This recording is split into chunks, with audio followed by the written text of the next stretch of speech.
Hi ನಮಸ್ಕಾರ, ಎಲ್ಲರೂ ಆರಾಮದಿರಿ ಅಂದ್ಕೊಂಡೀನಿ. ಇವತ್ತು ಲೇಸಿ ಬೆಂಡಿ ಪಲ್ಯ ಹೆಂಗೆ ಮಾಡೋದಂತ ನೋಡೋಣ.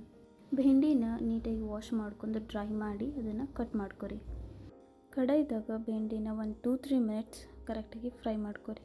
ಅದಾದಮೇಲೆ ಸ್ವಲ್ಪ ಆಯಿಲ್ ಹಾಕಿ ಮತ್ತು ಕರೆಕ್ಟಾಗಿ ಫ್ರೈ ಮಾಡ್ಕೊರಿ. ಇದಕ್ಕೆ ಇಂಗ್ರೀಡಿಯೆಂಟ್ಸ್ ಅಂತೂ ಇಷ್ಟ ಭಾಳ ಸಿಂಪಲ್ ಐತಿ. ಒಂದು 5 ಮಿನಿಟ್ಸ್ ಒಳಗೆ ಪಲ್ಯ ನೀವು ರೆಡಿ ಮಾಡ್ಕೋಬೋದು.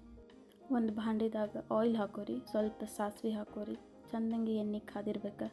ಓಕೆ, ಆಮೇಲೆ ಸ್ವಲ್ಪ ಜೀರಾ ಹಾಕೋರಿ, ಆಮೇಲೆ ಸ್ವಲ್ಪ ಕರಿಬೇವು, ಭಾಳ ಜೋರು ಸಿಡಿತಿದೆ. ಓಕೆ, ಉಳ್ಳಾಗಡ್ಡಿ ಹಾಕೋರಿ, ಚೆಂದಂಗೆ ಸ್ವಲ್ಪ ಗೋಲ್ಡನ್ ಬ್ರೌನ್ ಆಗೋವರೆಗೂ ನೀಟಾಗಿ ಫ್ರೈ ಮಾಡ್ಕೊರಿ. ಇದನ್ನು ಫ್ರೈ ಮಾಡ್ಕೊಂಡಾದ್ಮೇಲೆ ಕಟ್ ಮಾಡಿರೋ ಟೊಮ್ಯಾಟೊ ಹಾಕೋರಿ. ಅದನ್ನು ಹಾಕ್ಕೊಂಡು ಇದನ್ನು ಒಂದು ಸ್ವಲ್ಪ ಹೊತ್ತು ನೀಟಾಗಿ ಚೆನ್ನಾಗಿ ಕಲಸ್ರಿ. ಅಟ್ಲೀಸ್ಟ್ 1-3 ಮಿನಿಟ್ಸ್ ಆದರೂ ಟೊಮ್ಯಾಟೊ ಎಲ್ಲ ಬೇಯಬೇಕು. ಓಕೆ, ಚೆನ್ನಾಗಿ ಬೇಯ್ದಿಲ್ಲ ಅಂದ್ರೆ ಒಂಥರ ಸ್ಮೆಲ್ ಬಂದಂಗೆ ಆಗ್ತೈತಿ. ಆಮೇಲೆ ಈ ಕನ್ಸಿಸ್ಟೆನ್ಸಿ ಬಂದಮೇಲೆ ಸ್ವಲ್ಪ ಚಿಟಕಿ ಅರಿಶಿನ, ಆಮೇಲೆ ಕೊರಿಯಂಡರ್ ಪೌಡರ್ ಇದ್ರೆ ಹಾಕೋರಿ. ಇದಕ್ಕೆ ಖಾರ, ಸಾಲ್ಟ್ ಹಾಕ್ಕೊಂಡು ಚೆಂದಂಗೆ ಮಿಕ್ಸ್ ಮಾಡ್ಕೊರಿ. ಎಲ್ಲ ಒಗ್ಗರಣೆ ಮಿಕ್ಸ್ ಆದಮೇಲೆ ಫ್ರೈ ಮಾಡಿದ ಭೇಂಡಿ ಇದಕ್ಕೆ ಹಾಕೋರಿ.